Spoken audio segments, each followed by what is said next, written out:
Many times in the history of our civilization, the introduction of a new thought has brought skepticism, even ridicule.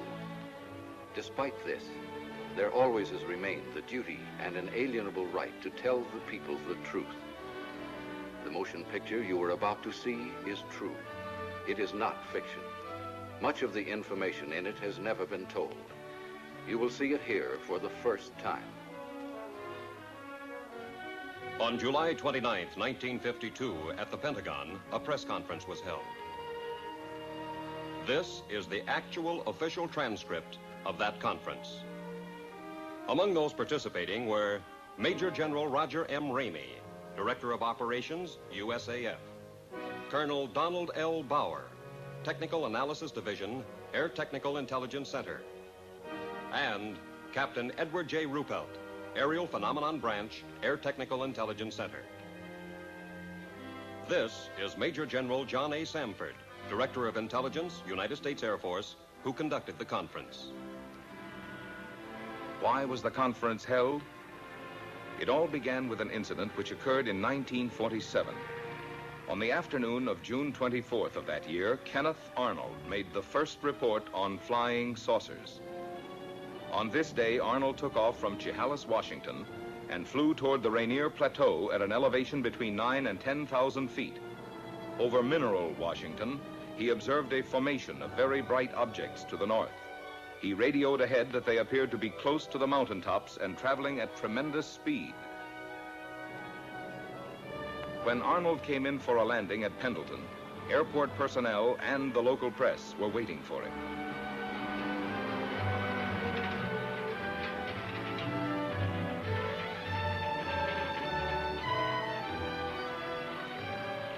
Arnold counted 9 objects in echelon formation. He observed that they had no tails and described them as saucer-shaped objects. The story was picked up by the wire services. He saw what? In the next 24 hours, virtually every newspaper in the country ran the story.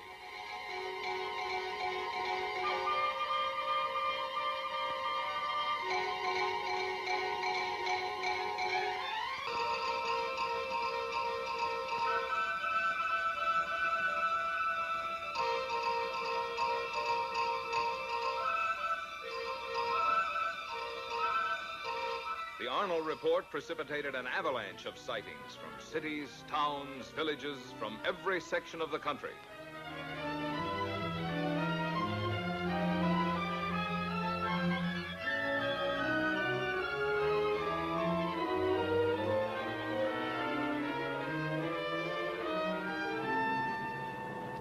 The commercial aspects of the saucer situation were not overlooked. Alert businessmen and manufacturers came up with all sorts of oddities. The practical joker moved in. Homemade saucers of all kinds and descriptions began to turn up promiscuously. Within a few months of the original saucer report, practically everyone in America was conscious of flying saucers. This man in the saucer, can you describe him? Well, sir, he was small and skinny. He had his head was pointed, came to a very sharp point. He had long green hair. His eyes were a sort of purplish red. He had large ears which were formed like an antenna. His teeth were perfect, but spread far apart. And I noticed, too, a jacket of some sort of spun glass and bright red metallic hues. You say this all took place in a few seconds. Mr. Nagelschmidt, can you tell me what color tie I'm wearing? I'm sorry, sir. I didn't notice. You mean to say you can remember everything about this man from the spaceship, his hair, the color of his eyes, the clothing he was wearing, and yet, after all this time, you can't tell me the color of my tie? But you didn't come out of a flying saucer. Then, at approximately 1400 on January 7th, 1948, the Kentucky State Police reported to the Fort Knox Military Police that they had sighted an unusual aircraft or object flying through the air, circular in appearance, approximately 200 to 300 feet in diameter, moving westward. The provost marshal at Fort Knox called the commanding officer at Godman Air Force Base. call Flight Service at Wright Field. Determine if they have any experimental aircraft in our area. We have a report of an unidentified aircraft south of the field. It was about 13:15 when the tower controller in the Godman Tower received his instructions from the commanding officer. Right, Patterson? The PFC continued giving routine instructions to a light plane which was practicing takeoffs and landings. Flight service. Captain Hopper, Flight Service. Flight Service is a clearinghouse. The positions of all military planes are carefully plotted so a minute-to-minute check may be made on their position, course, altitude, and speed. Flight Service to Godman Tower. We have no experimental aircraft in that area. However, we do have a B-29 and an A-26 on photo mission in that area. In the meantime, Lieutenant Cowan, the AACS, and the operations officer had arrived in the tower. They were joined by the intelligence officer and the executive officer. Upon hearing the information from Flight Service, the executive officer called Colonel Hicks, the commanding officer. Colonel Hicks, can you come over to the field, please? At about 13:50, the tower controller saw an object south of Godman Field and directed it to the attention of the tower. Lieutenant Cowan was the first of the group, after the tower controller, to locate it. He immediately directed it to the attention of the operations officer. After observing it for a moment, he picked up a telephone and put in a second call to the commanding officer. While he was putting the call through, Colonel Hicks arrived in the tower. It was now about 14:20. About 14:30, a flight of 4 F-51s being ferried from Marietta, Georgia to Stanford Field, Kentucky, was sighted south of the base. The commanding officer issued an order to contact the flight leader. Channel B and find out who's leading the flight. Godman Tower to leader, Flight 451. Godman Tower to leader, Flight 451. Come in. Captain Mantell, Flight Leader F-51 to Godman Tower. Over. Stand by for further instructions. Vector the flight into the area of the unknown. Vector Mantell on a heading of 210 degrees. Godman Tower to Captain Mantell. Come in, over. Mantell to Godman Tower. Over. Godman Tower to Captain Mantell. Investigate an unidentified object in your area. Your new course, 210 degrees. 210 degrees. Mantell to Godman Tower. Changing heading to 210. Loco, out.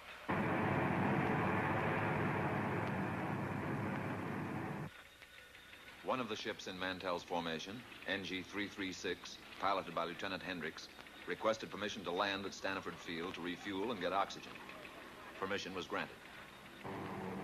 Captain Mantell and the other two planes started to climb toward the object. The second pilot made a similar request. Both wingmen refueled and, after getting oxygen equipment, took off again. Captain Mantell, flying NG-3869, continued climbing, outdistancing his wingmen. At 14:45, Mantell called the tower.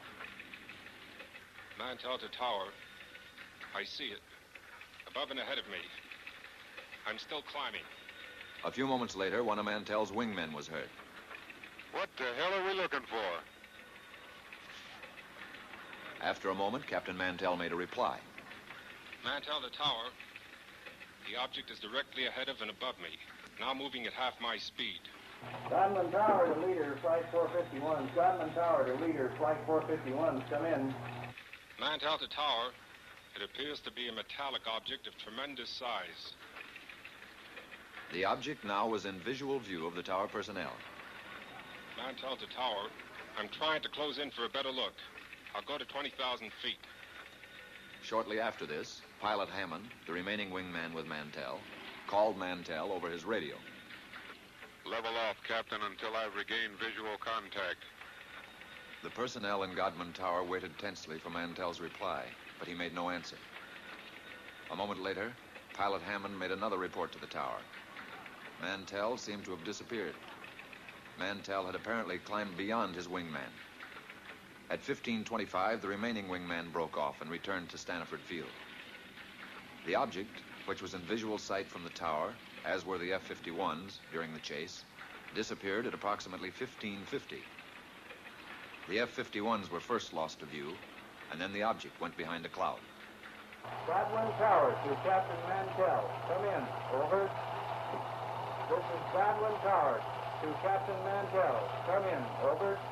At 1750, Staniford advised Godman Tower that Mantell had crashed 5 miles southwest of Franklin, Kentucky. The crash had occurred at approximately 1645. Captain Mantell was killed.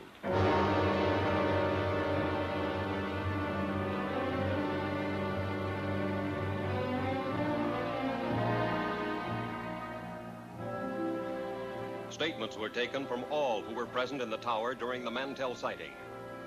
The tower controller stated, It looked silver or metallic. the intelligence officer, It appeared to be a bright silver object. the executive officer, It was circular in shape. the AACS, A small white object in the sky. the operations officer, It appeared round and white. the commanding officer. It could be seen plainly with the naked eye. The statements were typed up for the necessary signatures as the interrogation concluded. There was one point on which there was some disagreement. Not everyone who had been present in the tower had heard Mantell when he reported over the radio that he was moving in for a better look.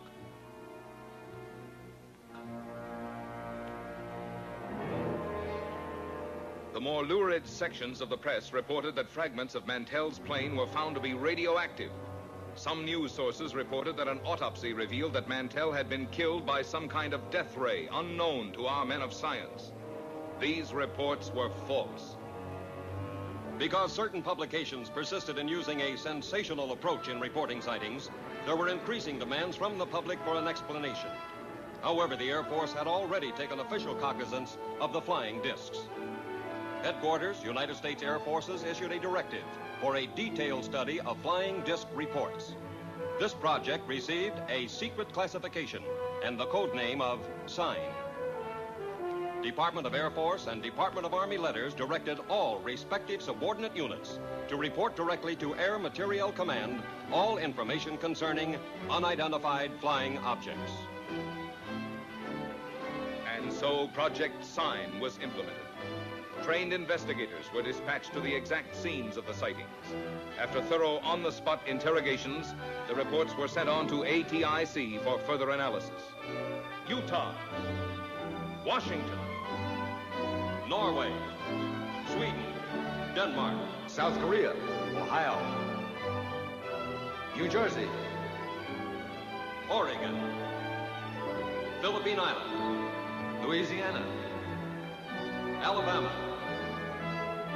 Tennessee, Kansas, Massachusetts. As an example of the credible type of sightings reported by reputable, trained observers was the report of Captain Willis Sperry. What is your full name, Captain? Captain Willis Sperry, How long with American Airlines? 17 years. What was the date of sighting? May the 29th, 1950. And the time of sighting? 9:30 in the evening. The origin of sighting? 60 miles southwest of Washington, D.C. And the destination? Nashville, Tennessee. What was the visibility? It was unlimited. And what was your altitude? 7,500 feet. Who of the crew first saw the object? The co-pilot called it to my attention as I had turned to reach for a map. The object was flying head-on at us. It was 50 times the magnitude of the brightest star. I immediately made an abrupt turn to avoid collision. As I looked to my left, the object appeared to come to a stop. Can you describe the shape of the object? It appeared as a perfectly streamlined object without wings or tail section, as it was silhouetted against the full moon. At all times, it had a brilliant, shimmering blue light in the nose. It was traveling at fantastic speed, and although it had passed off our left wingtip, it circled us in a matter of seconds and appeared off our right wing. There again, it stopped, and we watched it for several seconds. When again it started, it reversed its direction. We watched it for several more seconds until it disappeared in the east out of sight. Have you ever seen any other similar object, Captain? Never before or since.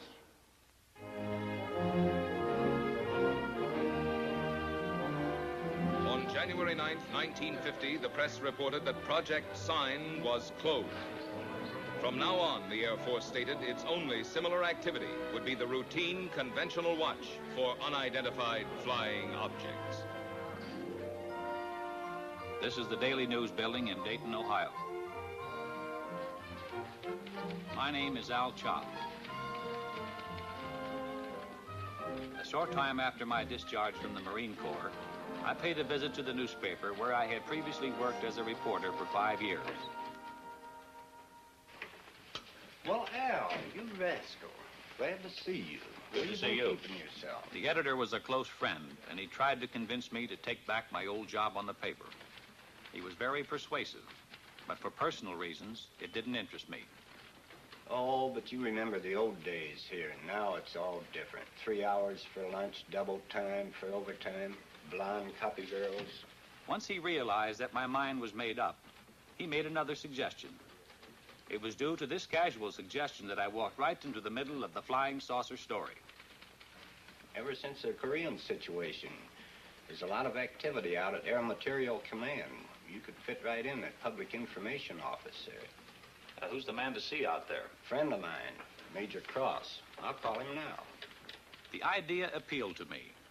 I'd always been intensely interested in aviation. Also, I liked the idea of settling down in Dayton again. Both Dee, my wife, and I had a lot of friends there. It would be like coming home again. The editor set up an appointment for me at Air Materiel Command. This is what I wanted, but a man never knows what he's getting into. The next day, I went out to AMC and talked to the major. He seemed satisfied with my newspaper background. I was interviewed by a personnel official who filled out the necessary papers preliminary to an Air Force security check. Full name? Albert M. Chop, C-H-O-P. Age? 35. Married? Wife's name? Dolores. Children? Girl, age 11, boy 5.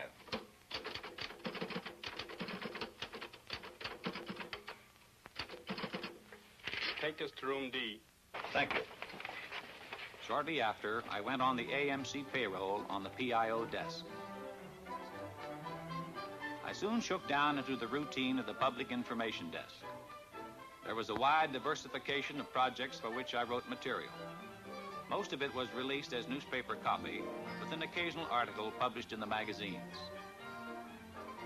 I wrote a piece on a portable printing press that could be set up close to the front line. These presses printed daily bulletins, which proved of great value in sustaining morale of frontline troops. I did a few pieces on helicopters, which were coming into wide use in Korea. Newsweek magazine printed this, and it also appeared in many of the country's leading newspapers. Then, one morning about 10 o'clock, I got a call from a newspaper editor in Boston. The Boston editor wanted confirmation or official information on a flying saucer report out of Sioux City, Iowa. I told the editor that Project Sign had been officially closed. He was insistent, so finally I called Air Technical Intelligence Center. No, Chop. We have no report on Sioux City or any other sighting. You people on PIO desk ought to know we've closed Project Sign. For the next couple of hours, calls came in from newspapers all over America.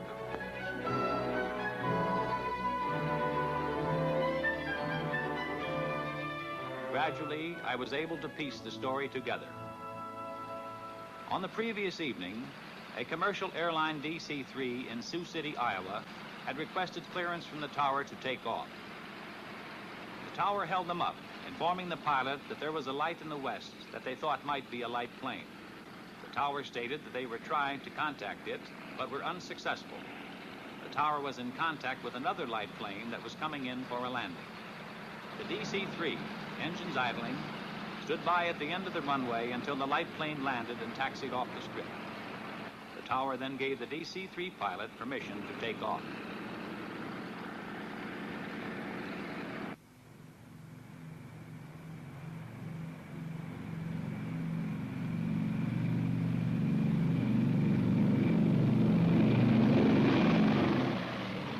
DC-3 climbed for altitude, an unidentified light suddenly closed in. This was the object that the tower unsuccessfully had tried to contact by radio. The tower observed this and radioed the DC-3, but the light had already been observed by both the pilot and co-pilot. Suddenly, the light accelerated and made a head-on pass at the plane, which swerved to avoid a collision. It zoomed past them, close to their wingtip. The pilot called the tower and described the object as a B-36 without wings. After being observed by several passengers, the object suddenly zoomed straight up and disappeared. About noon, 2 reporters came in asking for information on the Sioux City sighting. What's new on this saucer story, Al? We have nothing on it. Project Sign is closed. ATIC is no longer investigating these things. How stupid can they get? How can they drop an investigation when there are things going on like this Sioux City incident? Look, George, I don't make policy around here. I've got a job, and I take my orders just like everybody else. They insisted I make another call for verification with ATIC. I indicated to one of the reporters to pick up the extension and listen in, so he, too, could hear. Yeah, hello, Major. Al Chop. A couple of reporters here want some information on Sioux City. Look, Al, the answer is the same. The project is closed. I told you that before. Yeah, thanks, Major. You heard the man. This thing doesn't add up. Those men saw something up there. Oh, there's probably some simple explanation for it. Don't tell me you guys believe this saucer bunk. You're just sitting on a story, Al. Well, you believe what you like. But personally, I think this whole saucer business is pure, unadulterated bunk. One day, shortly after the Sioux City incident, I went over to get a story on a former German scientist. Area B was a maximum security section. The story appeared in the New York Times.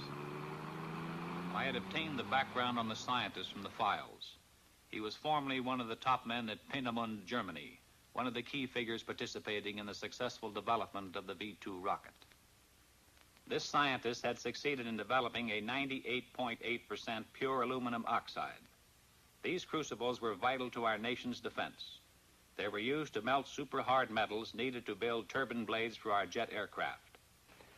Tell me, young man, what new reports are you getting on unidentified flying objects? Flying saucers? Oh, they keep coming in every once in a while, but we don't take them too seriously. Oh, no? Of course not. It must be amusing to a man in your line of work to hear about all these screwball reports. It is my firm opinion that these sightings should be investigated most meticulously. You don't believe that these flying saucers actually exist, do you? And how can you be so certain they don't, Mr. Chop? Well, I just don't believe it. Our minds should be open on all subjects. Wrong conclusions are usually the result of lack of comprehensive analysis. Of course. Well, thank you, Doctor. I won't take up any more of your time. And I'll let you read the article before I send it in. Thank you, Mr. Chop. I'll be looking forward to it.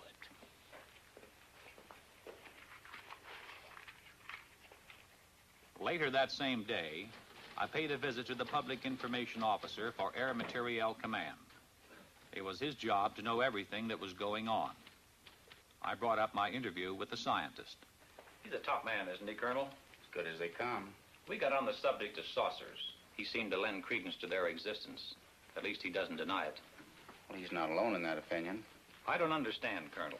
If a crack scientist thinks they could exist, why not the Air Force? Al, I'm going to let you in on something. Somehow security was breached on the code name Sign. Every news agency knew that Project Sign meant saucers. On top of it, we were up to our bustle in screwball reports. Serious investigation was all fouled up. The serious investigation? Then the Air Force is still investigating these sightings? We switched the code name to Project Grudge, and the investigations continued. And what have they shown? Nothing conclusive as yet. Could these saucers be some kind of a secret weapon of ours? No. If they were, Air Materiel Command would be the first to know. How about a device from a foreign country? We know they're not. What is your opinion, Colonel? I don't have any opinion, Al. A short time later, I was promoted to chief of the press section. From then on, there wasn't a moment when I didn't have at least one reporter hounding me for information on saucer sightings. Got a question, Al. Boys down at the office would like an honest answer. Project sign is closed, right? That's right. Has the Air Force set up a new saucer investigation? No. Thanks, Al. That's all I want to know. Coming here right away, Al. Bring pencil and paper. Line 3. Colonel Goddard's on the phone. He's got a hot UFO report. I want you to listen in on it. Okay, Colonel, shoot. Colonel Goddard, chief of the Air Force Photo Reconnaissance Laboratories, reported that 3 of his men flying a B-29 were tracking a weather balloon over Georgia. Suddenly, an unidentified flying object appeared and flew alongside the balloon. After a few moments, the object dived and made a pass at the balloon, then proceeded to disappear. When the balloon was recovered, it had a 6-foot rent in it. Colonel Goddard's men believed this unidentified flying object made the tear in the balloon. Goddard vouched for his men making the report, stating that they were highly experienced and reliable Air Force personnel. Thank you, Colonel. Think it could be a lightning bolt? Goddard wouldn't call that a lightning bolt. Didn't any of his men have a camera? No, they were tracking it with binoculars. That's something I don't get, Colonel. Wouldn't you think that somebody, somewhere, would have shot a picture of one of these things? Oh, we've got plenty of photographs. But the trouble with still pictures is they're too easily faked. What about a motion picture? Could that be faked? Oh, trick shots are possible, but not without complicated and expensive laboratory equipment, highly skilled men. Even then, motion picture experts could easily determine fakes. That eliminates some joker faking a piece of motion picture film in his garage. It'd be practically impossible to get away with that. Well, I guess that's why you have no movies of them, Colonel.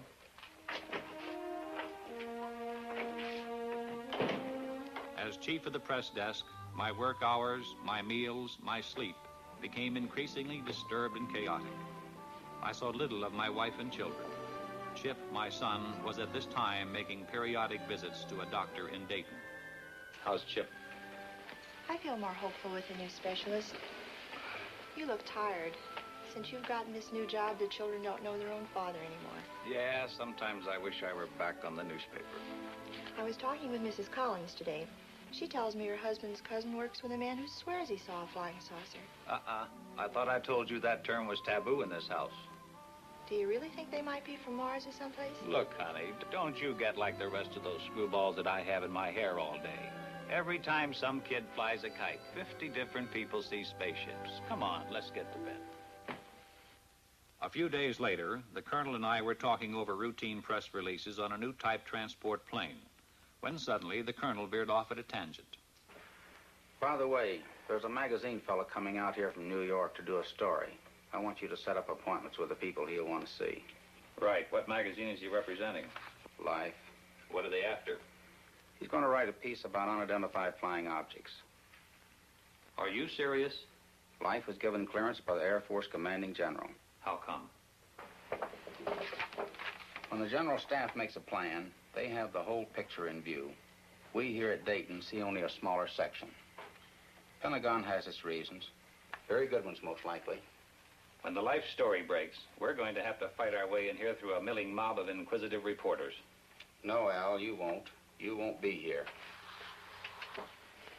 Colonel Searles in the Pentagon has requested you by name. He wants you to join his staff in Washington. Colonel, it's been swell working with you. But under the circumstances, I'll be delighted to get out of here.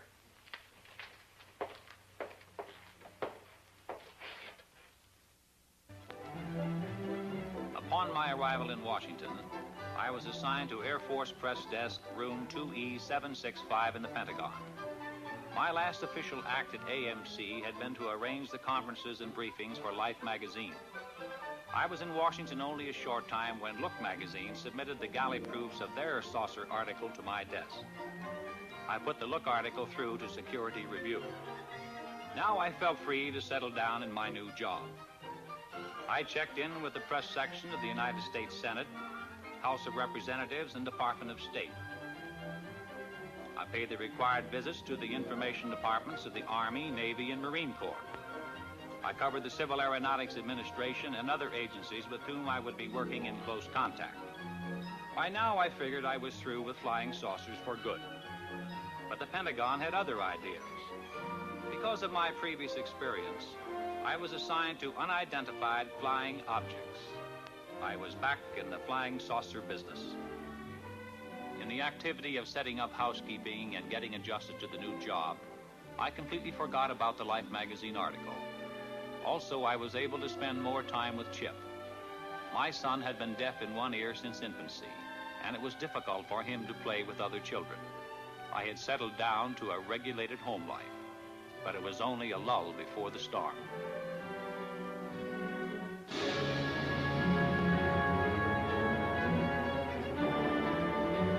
On April 7th, 1952, Life hit the newsstands with the saucer story. The question, if anyone ever had any doubt about it, was forcefully answered.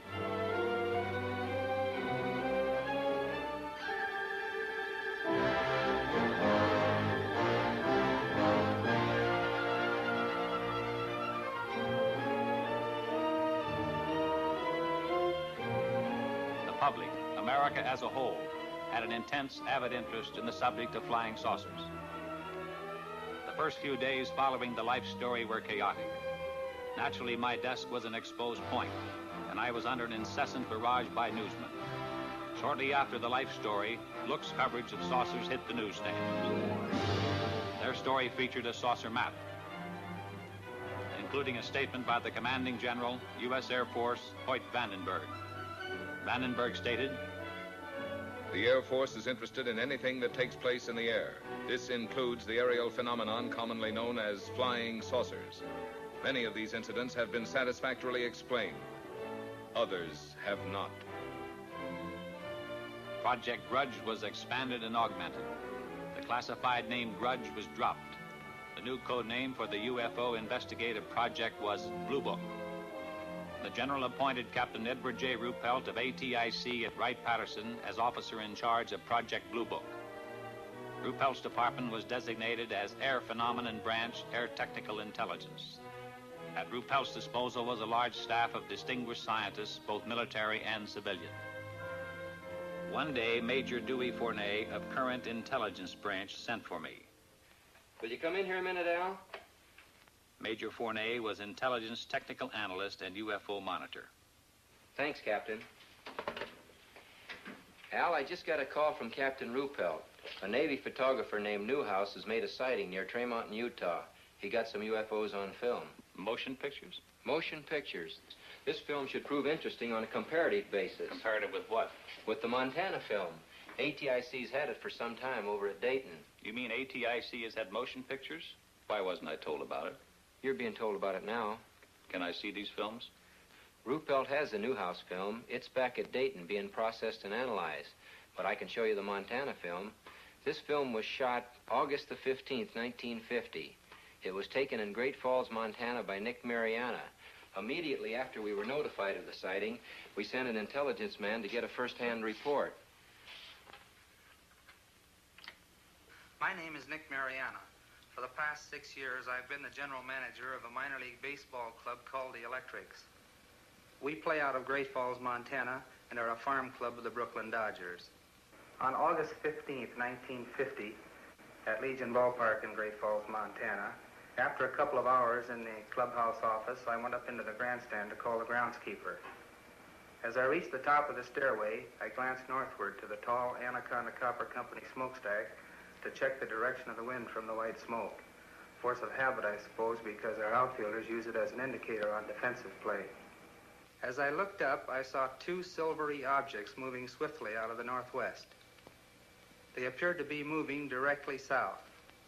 The objects were very bright and about 10,000 feet in the air. They appeared to be of a bright, shiny metal, like polished silver. Both were the same size and were traveling at the same rate of speed, which was much slower than the jets which shot by shortly after I filmed the discs. Suddenly, they stopped. It was then I remembered the camera in the glove compartment of my car. I raced downstairs, yelling for my secretary, Miss Virginia Ronick. The distance from the top of the stairway to my car is about 60 feet, and I must have made that in about 6 jumps. I asked my secretary if she saw anything, and she said yes, 2 silvery spheres. I unlocked the glove compartment of my car, took out the camera, turned the telephoto lens on the turret into position, set the camera at f/22, picked up the objects in the viewfinder, and pressed the trigger. The discs appeared to be spinning like a top and were about 50 feet across and about 50 yards apart. I could not see any exhaust, wings, or any kind of fuselage. There was no cabin, no odor, no sound, except I thought I heard a whooshing sound when I first saw them. As the film clicked through the camera, I could see the objects moving southeast behind the General Mills grain building and the black water tank directly south of the ballpark. I filmed the objects until they disappeared into the blue sky behind the water tank. There's only a few feet of film. It'll be over practically before your eyes are focused on it. Now remember, there's only a few feet of film, so watch closely. I still had my doubts, but I must admit I felt an excitement about seeing actual motion pictures of unidentified flying objects for the first time. Ready? Ready.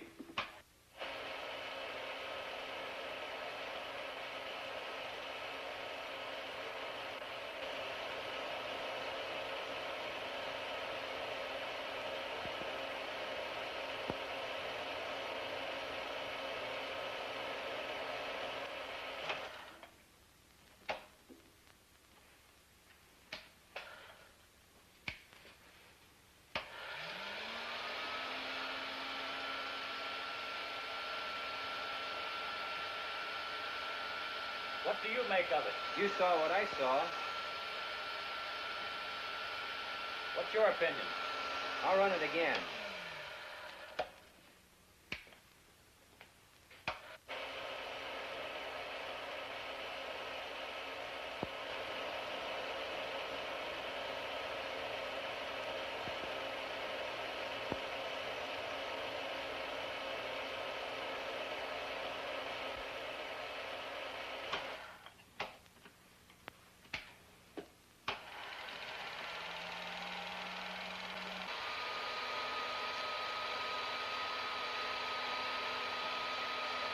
Do you have a transcript on Mariana?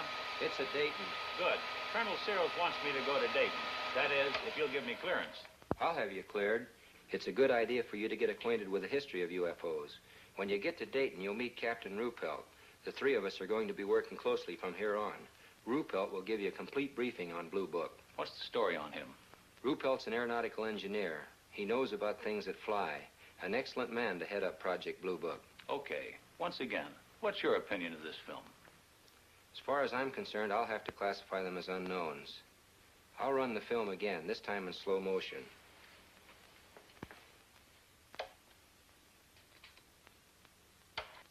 This time I strained my eyes to study the film. The Air Force analysts, by measuring the angular velocity of the objects and by computing their speed, had determined that they were not balloons.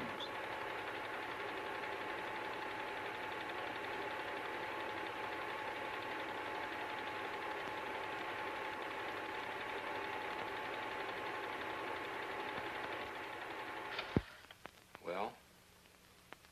There was something up there in that sky. And if they were not balloons, I don't know what to think. You better get going to Dayton.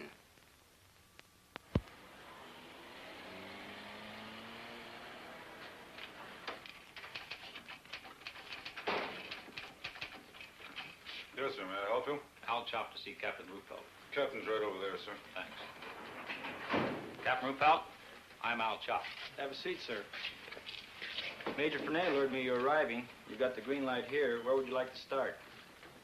As a springboard, I suggested that he brief me on the general outline of how the organization handled reports on UFOs.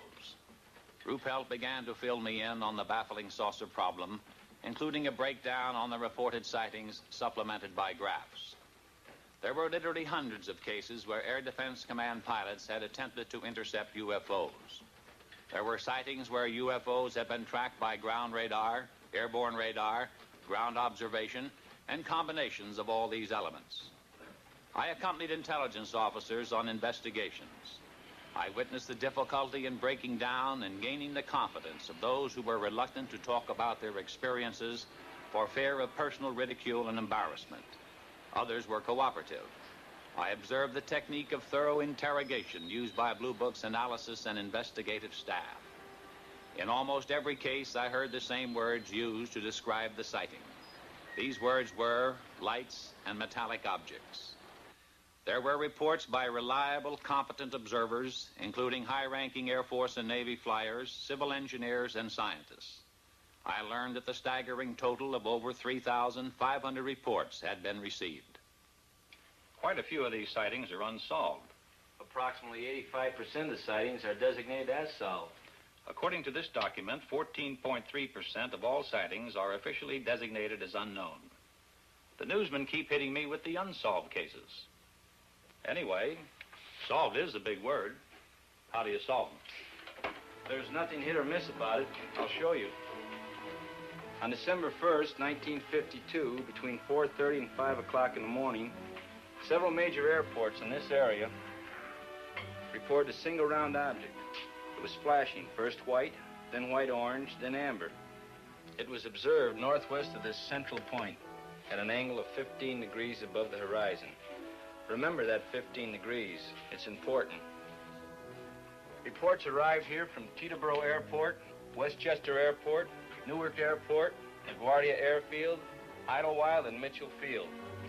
This flashing sphere of light was also observed by an Eastern Airline pilot who radioed in his report. Various observers at all these airports watched the object through high-power binoculars. When the report arrived here, we checked the weather in that area with Air Force Weather Bureau.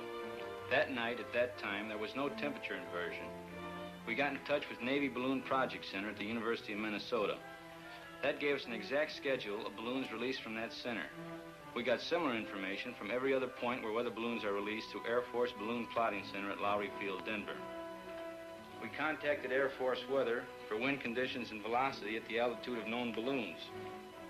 A precise computation of balloons in the air and known wind conditions definitely removed balloons from the picture. We checked with flight service to determine if any aircraft were in the vicinity on the bearing at that time. There were no aircraft. And still this thing was up there all the time, being observed by various personnel from airfields all over that area? Correct, and they were seeing it. We checked with our contract astronomer at a leading university in the locality and gave the astronomer the angle of elevation and bearing of the object. Remember, the object was observed at an angle of 15 degrees above the horizon, and I told you that was important. It proved to be the conclusive factor. Our astronomer reported that at the time of the observation, the planet Jupiter was 15 degrees above the horizon and on the angle of elevation and bearing of the object. There's no doubt about it. What all these people saw was Jupiter. What made the light flash? Atmospheric conditions. The same conditions that make the stars appear to twinkle. You people really go into these things. We try. In over 80% of the cases, we come up with the correct answers. We don't get the correct answers in all the cases. What about the motion picture made by this Navy man, Newhouse? We're working on that. How does it look? Impressive. Can I see it? It's being analyzed. When the film is available, will I be able to take a look at it? As soon as analysis is completed, you'll see it. Satisfied? Yeah. How long will that take? About a week.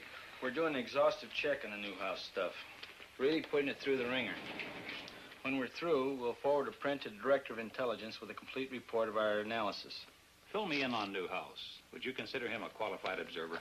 He rates as a top flight observer, an extremely competent one. Immediately upon getting word of his sighting, we dispatched an investigator from Travis Air Force Base to interrogate Newhouse. The exact date of his sighting was July 2nd at 11 a.m., Mountain Standard Time. I was driving on U.S. Highway 30 South with my wife and our son Delbert and our daughter Ann. We were on our way from Washington, D.C. to Portland, Oregon on vacation before reporting to my new duty station at the Aviation Supply Depot, Naval Supply Center, Oakland, California. About 7 miles after we passed through Trail Mountain, Utah, my wife noticed a group of objects in the sky which she could not identify. I pulled over to the side of the road stopped, got out, looked up, and saw the objects. There were about 12 of them in a rough formation, proceeding in a westerly direction. They were like nothing I'd ever seen before, although I've logged some 2,000 hours in the air. They were identical in appearance. How would you describe these objects? Like two saucers, one inverted over the other. I had no means of judging the altitude. They appeared to me to be about the size of B-29s at 10,000 feet. Did you photograph them immediately? I watched the objects for a few moments before getting my camera out of the suitcase. Then I lost more time getting film out of the second suitcase and loading the camera.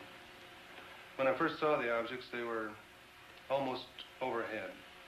By the time I had the camera ready to go, they had moved to a considerably greater distance. What kind of a camera did you use? A 16mm Bell & Howell Filmo Auto Loadmaster with the 3-lens turret. I selected a 3-inch lens and set it on f8 and focused at infinity. Did you think of using slow motion? No, the camera was set on 16 frames per second, and in the excitement of the moment, I didn't think to shoot at a greater rate, although that would have improved the coverage. I centered the viewfinder on the objects and made the first shot. Then I decided that if the sky were darker, the objects would show better. So I stopped the lens down to f16 and continued photographing. This proved to be a mistake, as the quality of the film would have been better had I left it at f8. Did these objects remain together in a group at all times? No. Toward the end, one object reversed its course and proceeded away from the rest of the group. I held the camera still and allowed this single object to pass through the field of view, picking it up again later in its course. Did this single object return to the rest of the group? No. I allowed it to pass through the field of view of the camera 2 or 3 times, and then it disappeared. In what direction? Over the eastern horizon. What did you do then? I turned, swinging the camera just in time to see the rest of the group disappear over the western horizon. What was the weather? The weather was bright and cloudless. Visibility good? The visibility was excellent. How does this film you shot compare with what you saw with your naked eye? You have studied the film. Yes, I've studied it. I'm very disappointed. The film falls far short of showing what I saw with the naked eye, due to the delay in getting the camera started and my air exposure. If I'd had this camera in the seat beside me, loaded and ready to go, there'd be no need for questions. The Air Force would have the answer. What is your full name, please? Delbert Clement Newhouse. And you are on active duty with the Navy? Yes, sir, I am. What is your official Navy rank? My title is Chief Photographer. I'm a commissioned warrant officer, United States Navy. How long have you been in the service? 21 years. Now, is there anything you can add to the description of these objects? They had a bright silvery color. Can you describe some particular detail? They had a metallic appearance. They seemed to be made of some kind of polished metal. The Newhouse film, as I told you, is presently under analysis. Sergeant, would you get me the Fargo case? The Fargo sighting was October 1st, 1948. A National Guard lieutenant, thank you, a National Guard lieutenant was about to land his F-51 at Fargo Airport.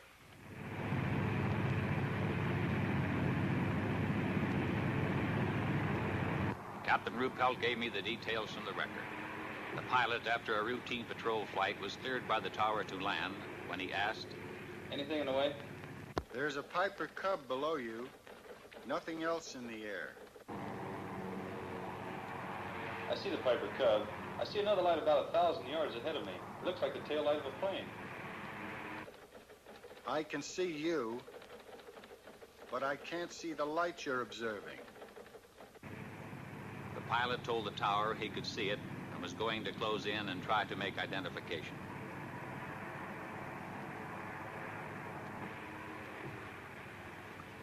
I can see it clearly now. A small white light. It keeps blinking on and off. As he approached it, the blinking light became clear and steady. Suddenly, it pulled into a sharp left bank. I think this thing is going to make a pass on the tower. I see it now. I see it. The pilot dived on the light And although he brought his manifold pressure up to 60 inches, he reported, I can't seem to catch up with the thing. It's gaining altitude and has just made an impossible turn. A 90-degree turn to the left. You're right. It's gaining altitude on you. And it's still in a very tight left turn. By that time, they were at 7,000 feet, when, suddenly, the light made a 90-degree right turn. It's headed straight at me. The light passed directly over your canopy at, I estimate, about 500 feet. The object suddenly shot straight into the air. The pilot followed it to 14,000 feet when his plane went into a power stall. The object disappeared. The chase had lasted approximately 27 minutes. The officer in the tower was the airport traffic controller. The lieutenant was an instructor for the French during the Second World War. He said he was sure there was an intelligence behind the movements of the lights. He stated, too, that no earthborn pilot could have withstood the G-factor inherent in the object's turns and speed without blacking out. Was there radar at the field? No, there wasn't. Too bad. Radar would have made it airtight. Not necessarily. I thought a radar return was indisputable evidence. No, it isn't. Are you a radar expert? No, I'm not, but I have one on tap. Give me extension 361. We have a team of 3 radar analysts here in Air Phenomenon Branch. I want to talk to Wynn Swanson. All radar reports received here pass through this radar analysis division. Swanson? I have a man here from the Pentagon. He's cleared. Wants to know about radar. Okay. The field's socked in solid with fog, but he'll take you over to GCA.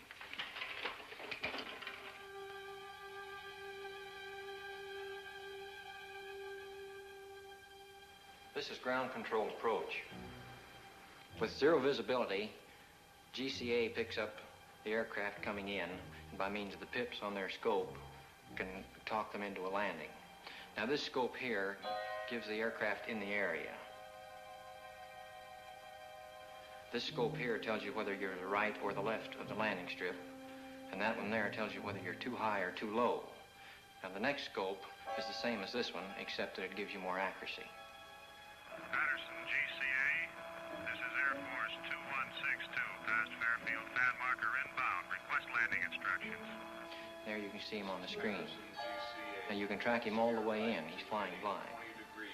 Steer right to heading 20 degrees and begin descent to 1,500 feet. This is Air Force 162, steering 20 degrees, descending to 1,500. Over. Air Force 162, the weather at Patterson Field is 100 feet ragged ceiling. Visibility 1/2 mile. Light rain. Wind southwest 6. Altimeter 998. If you can see it on radar, there can be no question about misinterpretation. In this case, no. These are good, solid blips. This is Air Force 162, roger on the weather and runway. Over. Air Force 162, steer left to heading 35, turning downwind leg. Range 8 miles south. Over. This is Air Force 162, steering 35. Over. Sometimes a temperature inversion will cause trouble. Ionized clouds or equipment malfunction will cause false blips. Can you tell a false blip from one made by aircraft? Yes, any experienced operator can tell in a minute or so. Air Force 162, steer left to heading 215. This will put you on final approach. This is Air Force 162, roger. Steering 215. Over. Air Force 162, this is your final director.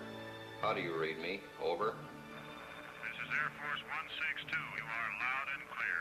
Over. Air Force 162, roger. Your range is 7 miles. Slow aircraft to descending speed. Make final flap setting. Maintain altitude of 1,200. Heading 215. Do not acknowledge any further transmission unless unable to comply.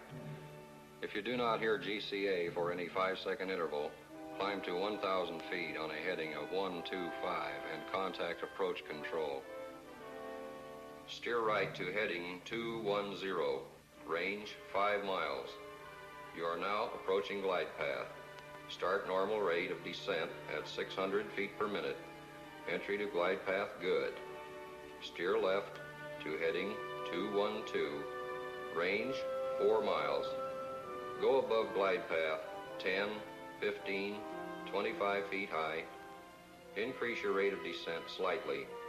Heading 212. Holding you on the center line. Holding 2 feet high on glide path. Check that descent. Steer right to heading of 213. Range now 3 miles. Holding glide path very well. Go below glide path 10, 20, 30 feet. Level off slightly. Steer right to heading 214. Coming back nicely to glide path. 25, 20, 15 feet low. Heading 214 had you lined up with the center line. Range 2 miles.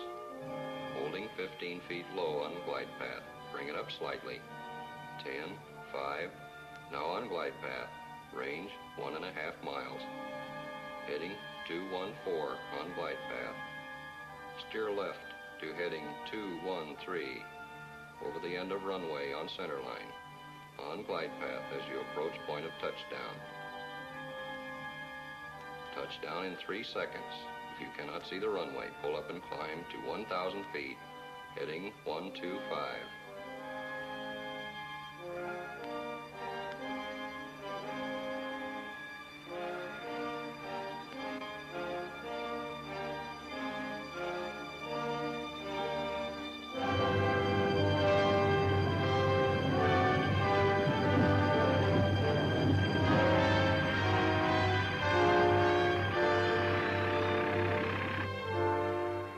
Safe at home. Well, that's it. Coffee? Yes. What exactly is your job here, Swanson? I'm one of a group of 3 radar specialists employed by the Air Force. Reports of radar contacts of unidentified objects are sent in to us from all over the world for analysis. How long have you been in Air Force intelligence? 2 years. Ever come across any cases you couldn't solve? We have unsolved cases, yes. Cases where good solid blips appeared and no known objects in the area. Then, too, we have cases of fantastic speed. Exactly what do you mean by fantastic speed? I mean speeds greater than any achieved by man. How much greater? Thousands of miles per hour. Thousands of miles. What's your idea of what they are? All I can say is unknown. You must remember that I've been restricted to only radar contacts. I have no experience with visual contacts. What do you think about the chances of these objects having intelligence behind their control? All I can say is I have an open mind. What do you think about the theory of interplanetary source? I have an open mind, period. I spent a full week in Dayton. I had hoped to see the Newhouse film before returning to Washington, but it was still under analysis by the Wright Field Photo Lab. When the analysis was completed, the film was taken by an Air Force courier and hand-carried to Washington to be viewed by the Director General of Air Force Intelligence. It is. All set, Major? Yes, sir. Air Technical Intelligence has reported that this film could not be produced under simulated conditions. Let's go. There'll be several feet of blank film before the pictures come on.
The film, as Newhouse had predicted, was in bad condition, but the chief interest was in movement, speed, and light source.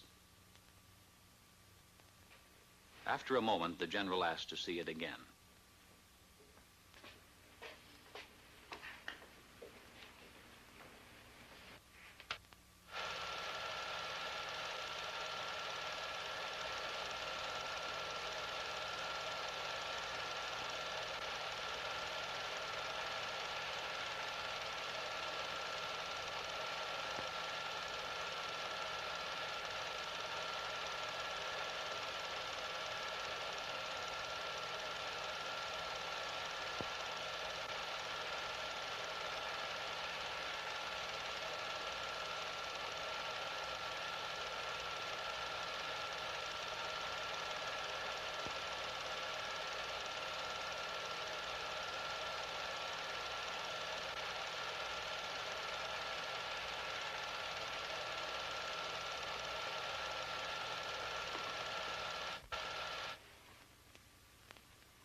How about that?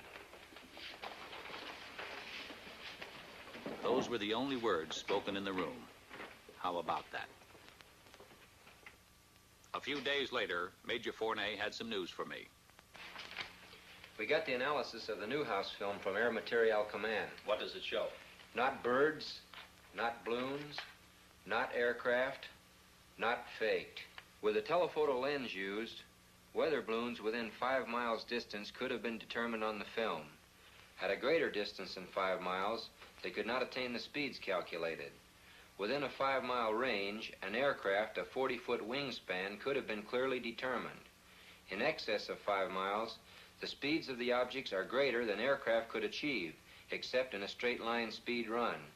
No bird is sufficiently reflective as to cause the film to react as strongly as it is done. If they're not birds, not balloons, or aircraft, and the film isn't faked, what can these things be? The official conclusion is unknowns. The Newhouse film was only the overture. A few minutes before 1 a.m., July 20th, 1952, the curtain on the first act of the Washington drama went up. The unknowns moved in for the first time over the national capital. I had always regarded myself as a man with an intuitive nose for news. So, through the first Washington sighting, while the saucers hovered over the city, I was in bed, sleeping soundly through it all. When I reached my desk that morning, we were flooded with newspaper queries. Telephones were jangling throughout the day.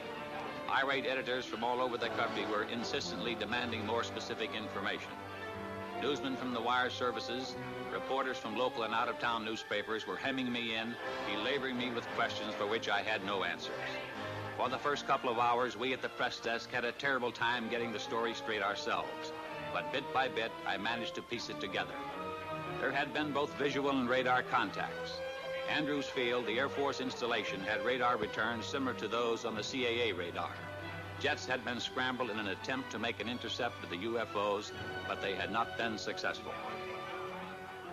The week after the Washington saucer sighting was a mad, chaotic one. The story was headlined from coast to coast. As the PIO man assigned to answer saucer questions, I had been under an incessant barrage of inquiries day and night by newsmen. I could get no sleep, no rest at all. Among other things, the Washington Daily News published an interview with Harry G. Barnes, Senior Air Traffic Controller, Civil Aeronautics Administration. Barnes stated, "There is no other conclusion I can reach but that for 6 hours on the morning of the 20th of July, there were at least 10 unidentifiable objects moving above Washington. They were not ordinary aircraft. I could tell that by their movement on the scope. I can safely deduce that they perform gyrations which no known aircraft could perform. By this I mean that our scope showed that they could make right-angle turns and complete reversals of flight. Nor, in my opinion, could any natural phenomena account for these spots on our radar." Then, exactly a week later, it really broke loose. It was the night of July 26, 1952. At 10:30 p.m., I received a phone call from Ray Nathan at CAA. Hello. Chop? Yeah. Ray Nathan, get down here right away. What's up? The radar at Washington National is picking up unknowns. Again? The press is hounding me for a statement. I don't know what to tell them. Dee, bring my coat and the car keys. Stall them off. I'll be right over. A couple of guys from Light Magazine are here with a camera. Stall them, too. What's the matter? Radar is picking up unknowns over the capital. Don't wait up. At 11:10 p.m., Major Forday received a call from Lieutenant Colonel Thomas, Air Force Intelligence Duty Officer at the Pentagon, informing him of what was going on at Washington National. As I raced to the airport, I kept glancing up through the windshield, expecting to see the things, but everything seemed normal.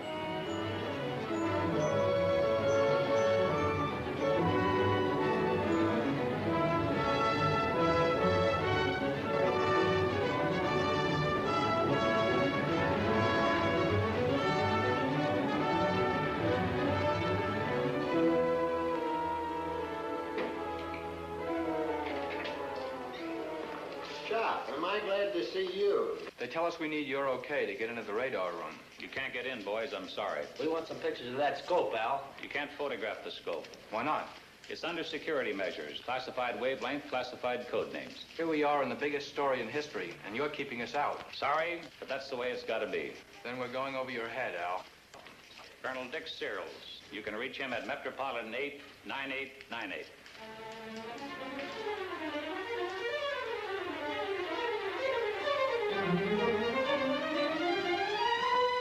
Another one. Look at him go. One of them is an airliner. It's a slightly different shape. Did you alert the Air Force? I called Air Defense Command. What'd they say? They're scrambling a couple of jets. Same as last week? Uh-huh. Could this be caused by temperature inversion? Inversion? That isn't inversion, and it's different than the ground clutter we pick up. Did you call the Air Force Command Post at Pentagon? No, we work through Filter Center. I'd better call them.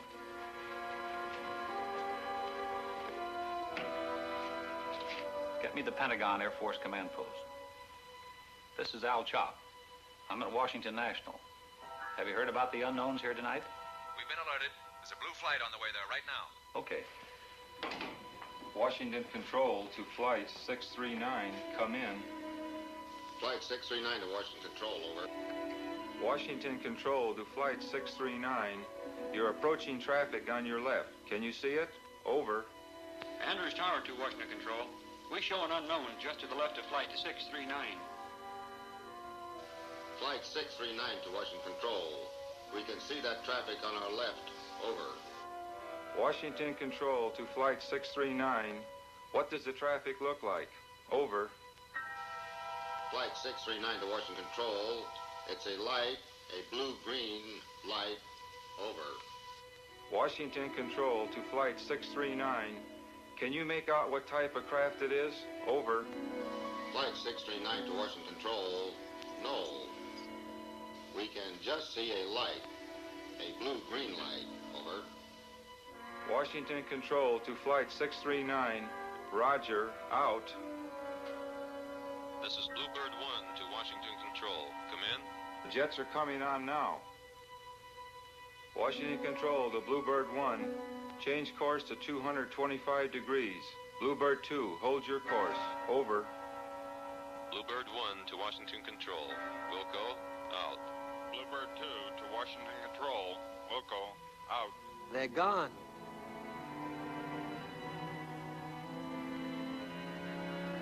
Andrews Tower to Washington Control. All our unknowns vanished shortly after the jets appeared. Do you still have any of the unknowns? Over. Washington Control to Andrews Tower. The same thing happened here. Out. Washington Control to Bluebird 1. All the unknowns had disappeared. You say those returns are the same as those you got last week? The same as last week. At this point, Major Fournet arrived with a Navy electronics intelligence officer. Gone? Like that. As soon as the jets came on the scope, the unknowns left. Bluebird 1 to Washington Control. We're going back to the base and refuel. Can't see anything around up here. Visibility is good. Over. Washington Control to Bluebird 1. Roger. Out. Were they good returns? Good returns. Has the set been checked for malfunctions? The radar equipment is in perfect operating order. They're back. Andrews Tower to Washington Control. They're back. Just as the jets left our scope. They dropped back in again out of nowhere. You got them? Over. Those blips are solid. They're good and solid. Washington Control to Andrews Tower. Same thing happened here. Get me the Pentagon command post. They're all over the scope. 2 in the northeast quadrant, 4 in southeast quadrant, 3 in southwest quadrant, 3 in northwest quadrant. Over. This is Major Fournet calling from Washington Control. Radar is picking up 14 unknowns again. The chief controller tells me the unknowns disappeared from the scope as soon as the jets came in and were picked up again when the jets left. The Navy Electronics Intelligence Officer confirms that the unknown blips are good and solid. I recommend a couple of more jets be sent up immediately to investigate. Yes, sir. Andrews Tower to Washington Control. That's the way we had them. One just moved from the northwest quadrant into the southeast quadrant. It stopped over the White House. They're scrambling a couple of more jets. Washington Control to Andrews Tower. Roger on the change. Now it's moving back. Do you get it? Over. It's back in the northwest quadrant. Over. Washington Control to Andrews Tower. Roger. We've got a scramble out. What are those? Slight temperature inversion. You can see the difference in the returns. One strong, the other weak. These unknowns are solid objects. Red Dog 1 to Washington Control. We're approaching the area. Over. Washington Control to Red Dog 2. Change course to 265 degrees. Washington Control to Red Dog 1. Change course to 114 degrees. Over. Red Dog 1 to Washington Control. Wilco, out. About 4:30 a.m., Major Fournet received a long-distance telephone call from Robert Gina of Life magazine. He wanted permission for his people to interview the pilots of the first scramble at Newcastle. Major Fournet decided that under the circumstances, it would be wise for him to take the call. Washington Control to Red Dog 1. Change course to 315 degrees. Over. Red Dog 1 to Washington Control. Wilco, out. Washington Control to Red Dog 1. Come in. Red Dog 1 to Washington Control. Over. Andrews Tower to Washington Control. Our scope shows Red Dog 1 is right in the middle of the unknowns. Washington Control to Red Dog 1. Can you see anything on either side or to the front of you? Over. Red Dog 1 to Washington Control. Can't see anything. Wait a minute.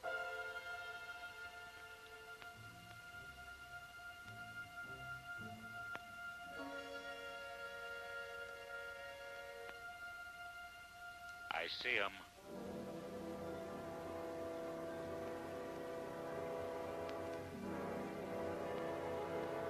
Yeah, I see him.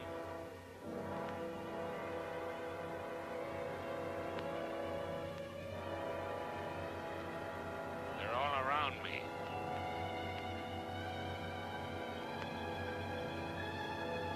They're moving in on me.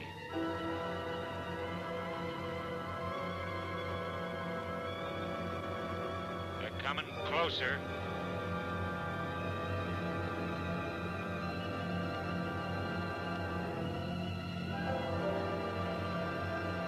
They're coming closer.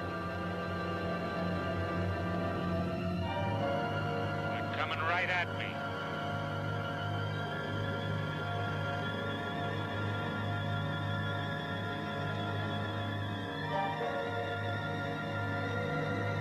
Hold it.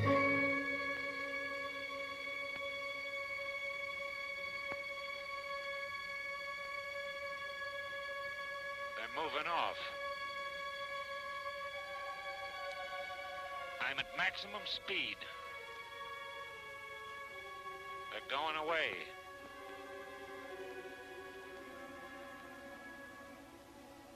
They're gone. I can't see them.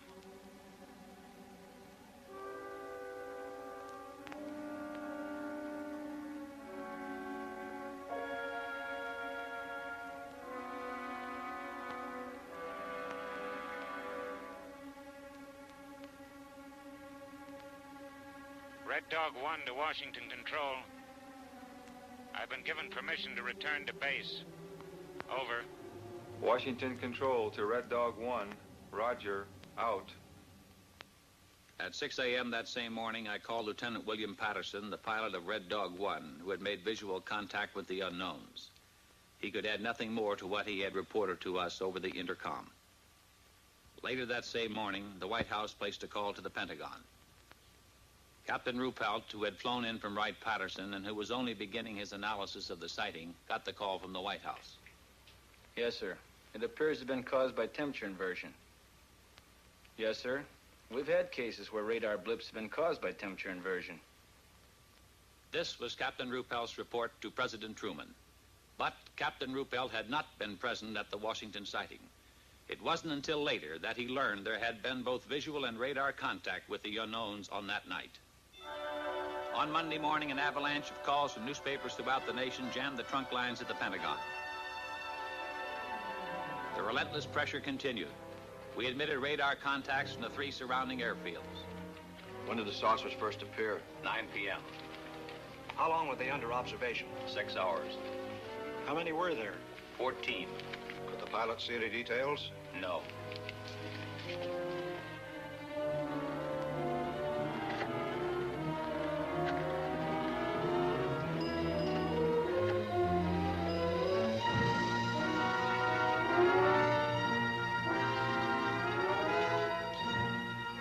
In an interview which appeared in the Washington Times-Herald, Lieutenant Patterson, pilot of Red Dog 1, said he concentrated on one of the bright lights, but it outran him. I tried to make contact with the bogies below 1,000 feet, Patterson said. I saw several bright lights. I chased a single bright light. I was at my maximum speed. I ceased chasing it because I saw no chance of overtaking it. Under the insistent demands from the nation's press and the accumulating pressure of the public, the Chief of Staff set up a press conference at the Pentagon. I was present when General Sanford spoke for the newsreel cameras. The Air Force interest in this problem has been due to our feeling of an obligation to identify and analyze to the best of our ability anything in the air that may have the possibility of threat or menace to the United States. In pursuit of this obligation, since 1947, we have received and analyzed between 1,000 and 2,000 reports that have come to us from all kinds of sources. Of this great mass of reports, we have been able adequately to explain the great bulk of them, explain them to our own satisfaction. We've been able to explain them as hoaxes, as erroneously identified friendly aircraft, as meteorological or electronic phenomena, or as light aberrations. However, there have been a certain percentage of this volume of reports that have been made by credible observers of relatively incredible things. It is this group of observations that we now are attempting to resolve. We have, as of date, come to only one firm conclusion with respect to this remaining percentage, and that is that it does not contain any pattern of purpose or of consistency that we can relate with to any conceivable threat to the United States. We can say that the recent sightings are in no way connected with any secret development by any agency of the United States. When I left the Pentagon that evening, General Sanford's words kept running through my mind. Credible observers of relatively incredible things.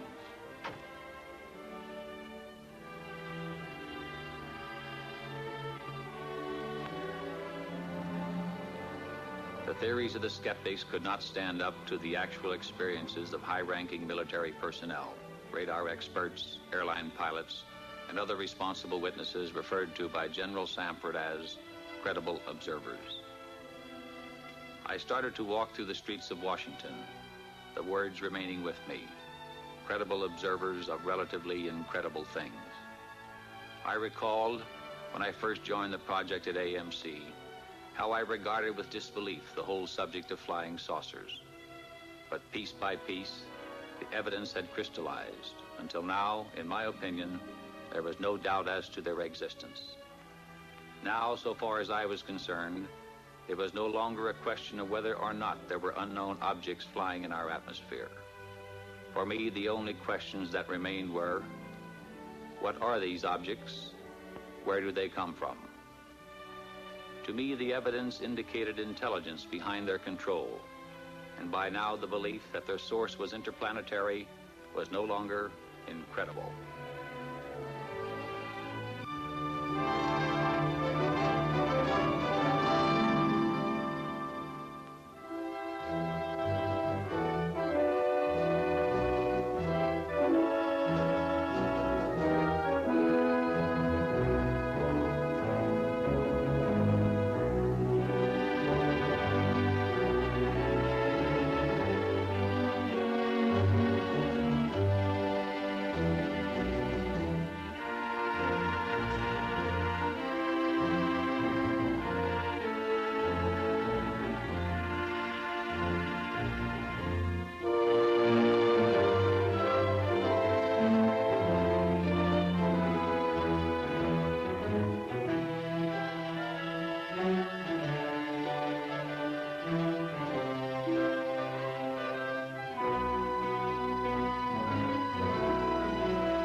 This is the Montana film, projected exactly as it was photographed.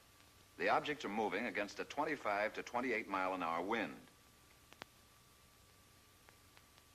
This is the film in double frame or slow motion.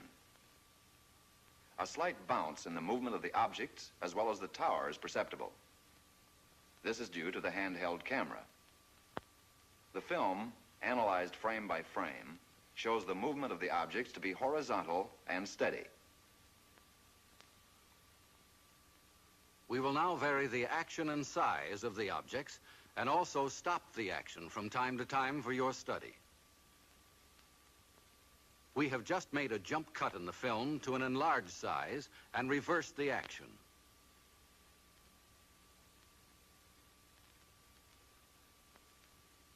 You are now seeing the objects exactly as they were photographed, but from a closer perspective.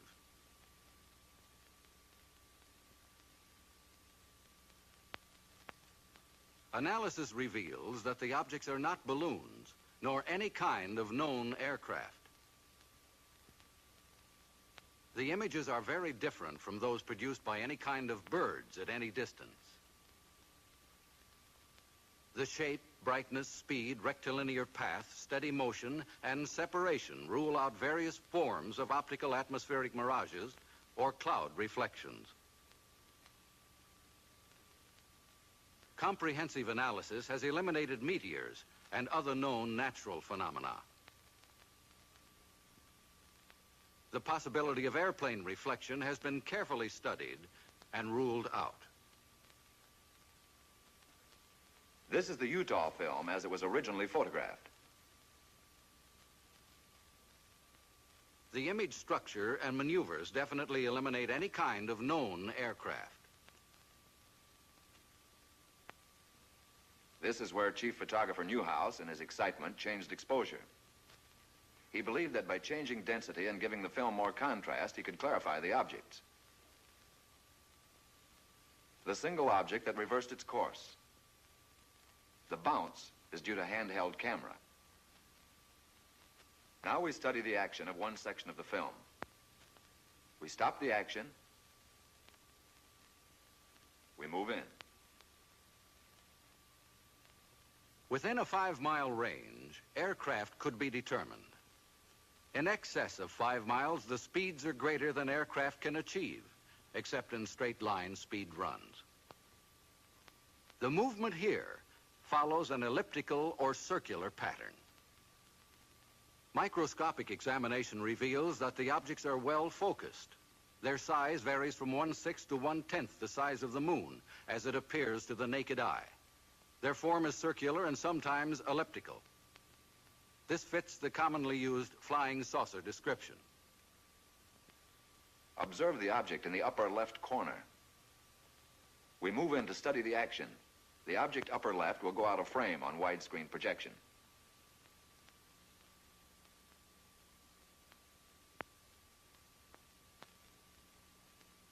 Observe the motion of the two objects upper right as we rock them back and forth.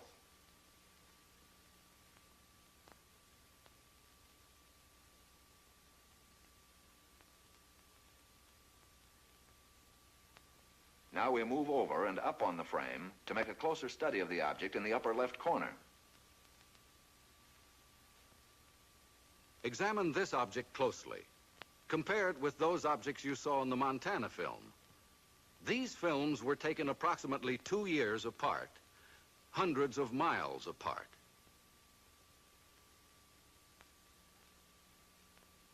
We drop back to the original perspective and resume. Now the section of the film where photographer Newhouse changed exposure. Weather conditions, together with the persistence and motion of the formations, eliminate the possibility of atmospheric mirages. Photogrammetric experiments have shown that the images cannot be associated with any kind of birds at any distance. Stop. Now forward again.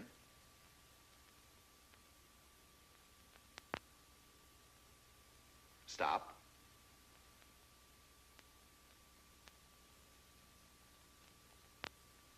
We drop back to original perspective.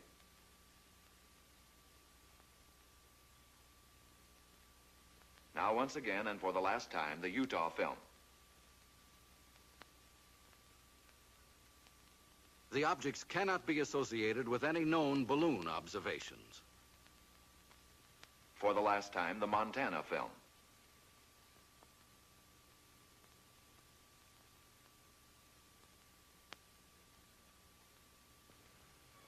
The motion picture you have just seen is authentic. It is substantiated by documentation, eyewitness accounts supported by affidavits, and official government reports. The evidence has been presented to you with integrity and objectivity to establish the fact that unidentified flying objects, commonly known as flying saucers, do exist. Some kind of flying objects have been photographed in the sky. If they cannot be identified as objects known to man, what are they? If they are not man-made, who made them? If they are not from this planet, where are they from?